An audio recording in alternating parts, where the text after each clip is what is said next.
नमस्कार, देख रहे हैं असम न्यूज। इस टाइम में मौजूद हूँ कच्ची खाना जीपी और ब्लॉक गोलकगंज, जिला धुबरी। मेरे साथ भारतीय जनता पार्टी से मौजूदा प्रत्याशी की उद्देश्य की मुद्दा अपना पंचायत की समस्या की।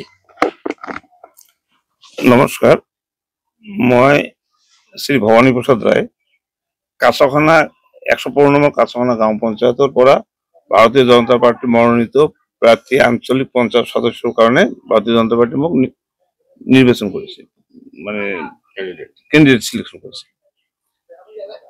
সমস্যা তো আমাৰ ইয়াত আছে, কিন্তু আগত যেনেকুৱা সমস্যা আছিলে এতিয়া কিন্তু সমস্যাখিনি কমি গ'ল। এতিয়া চাওক, আমাৰ আগত যেনেকৈ ৰাস্তা ঘাটৰ পৰিস্থিতি খুব বেয়া আছিলে, আজিকালি অলপ উন্নতি হ'ল। যদিও বা উন্নতি অলপ অলপ ঠাইত বাকী আছে। এইটো অহা 5 বছৰ ভিতৰতে যদি আমি জিকি আহোঁ, জিকি অহাৰ পিছত নিশ্চয় এইখিনি সমস্যাৰ সমাধান কৰা হ'ব। तो अपने ग्राम पंचायत रास्ता घाट समस्या और बानपानी समस्या और की समस्या? আমাৰ ইয়াত আগত খুব বানপানী হৈছিলে।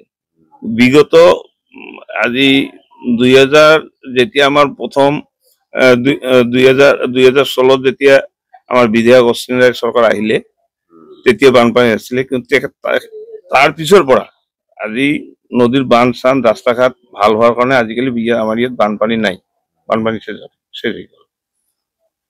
और राज्य सरकार, केंद्र सरकार जल जीवन मिशन और केंद्र सरकार योजना पक्का मकान, आवास योजना, शौचालय, आयुष्मान कार्ड, राशन कार्ड, এইটো তো সব ঘরে ঘরে পেয়ে গেছে, সব ঘরে ঘরে কমপ্লিট।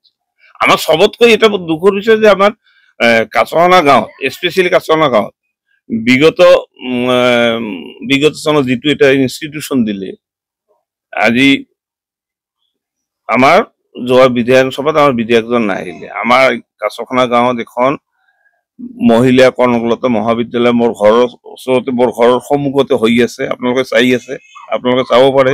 আমাৰ ইয়াত কাছখানাত যি ডেভেলপ কৰিলে, কিন্তু তথাপি আমাৰ ইয়াত ৰাইজে অলপ বিমূৰ কৰিলে। বিমূৰ কৰাৰ কাৰণে কিন্তু বিগত 5 বছৰ যিটো আমাৰ বিধায়ক আহিলে, তেখেতৰ দিনত আমাৰ গোলগঞ্জ সমষ্টিৰ লগতে আমাৰ কাছখানা গাঁৱত উন্নতিত মানে বেক সাইড হৈ গ'ল, পিছু হৈ গ'ল।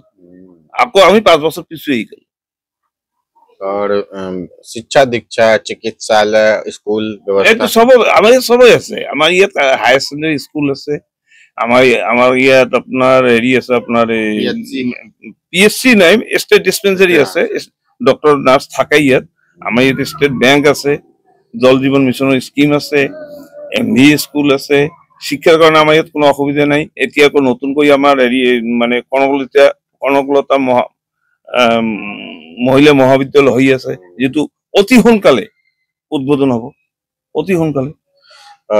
Street lights proper street light তেনেকৈ যদিওবা দিছে, এইবোৰ বিকল হৈ গ'ল, আকৌ নতুনকৈ দিব লাগে।